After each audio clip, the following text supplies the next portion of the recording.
Pat, games 4 and 5 of pre-season, how do you reflect on them? Well, I thought it was a really good day. 2 competitive games, 2 good tests for us. I mean, we obviously had a younger element in the second game, so that turned out a little bit differently. But to come back from being down twice and for the front players to combine, and obviously for Tommy to get his goals will do him the world of good.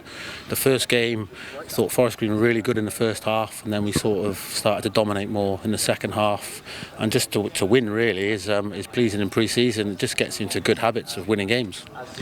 Unbeaten, and while result doesn't always count, it's really important to go into the game, into the season up with some momentum. Yeah, of course. I mean, you always hear that results don't really count in pre-season, but it does for the mentality of the group and the mentality of the club to be in a winning cycle of games, which is obviously how we finished the back end of last season. So hopefully we take that into the season as well.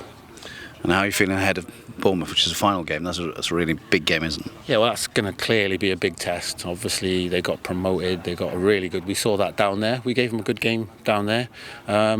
It's going to be a different type of afternoon. I'm sure they're going to have a lot of the ball, and we're going to have to be quite disciplined. And then I think you've seen that against Forest Green today, where particularly in the first half, and then when we get chances to break, we've got to make the most of our opportunities. Yeah, it's going to be a tough game, but it's going to prepare us for a different type of football. And when you play in the Championship, you get different types of teams and styles of play every week.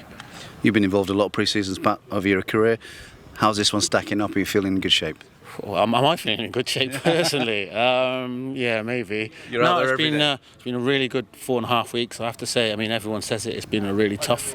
I think this is sort of the 36th, 37th session if you include the games as a session. So it's been a lot of hard work, but to be fair to the players, they haven't complained. They've got on with it, and they're reaping the rewards. They're looking really fit and really strong.